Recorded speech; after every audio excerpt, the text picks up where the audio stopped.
जब भी सिंध पर कोई आफत आती है, जब भी सिंध पर तूफान आता है, जब भी मूसलाधार बारिशें होती हैं, जब भी दरिया अपने किनारे तोड़ देता है और जब भी सैलाब हजारों घरों को निगल जाता है, तो एक सवाल मेरे दिल में बार बार उठता है, आखिर हम हर बार इतने बेबस क्यों नजर आते हैं। दुनिया के कई ममालिक में तूफान आने से पहले लोगों के मोबाइल बजने लगते हैं। घंटों नहीं, दिनों पहले खबरदार कर दिया जाता है। लोग महफूज मकामात पर मुंतकिल हो जाते हैं, जानें बचा ली जाती हैं। मगर हमारे यहाँ क्या कभी पूरे सिंध में घर घर जाकर बताया जाता है कि खतरा करीब है?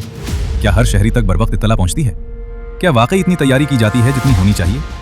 हैरत की बात यह है कि जब इलेक्शन का मौसम आता है तो हर तरफ इश्तिहारात ही इश्तिहारात नजर आते हैं। टीवी पर, सोशल मीडिया पर, अखबारात में, गलियों और सड़कों पर। ऐसा लगता है जैसे पूरा निजाम जाग गया हो।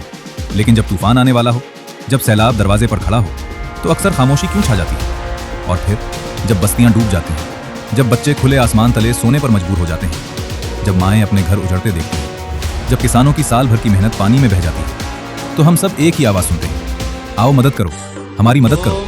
फिर तस्वीरें दुनिया को दिखाई जाती हैं, वीडियोस बनाई जाती हैं, फंड्स की अपीलें की जाती हैं। मगर सवाल ये है, क्या ये सब कुछ होने से पहले कुछ नहीं किया जा सकता था?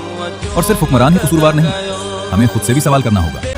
क्या हमने कभी अपने हुकूक के लिए आवाज़ उठाई? क्या हमने कभी पूछा कि आफात से बचाव का मंसूबा कहाँ है? क्या हमने कभी जवाब तलब किया?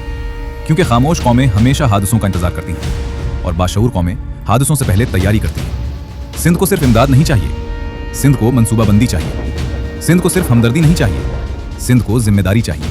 वरना अगले साल फिर बारिश होगी, फिर सैलाब आएगा, फिर घर डूबेंगे, फिर वही तस्वीरें गर्दिश करेंगी और फिर वही आवाज़ गूंजेगी, आओ मदद करो, हमारी मदद करो। आखिर कब तक?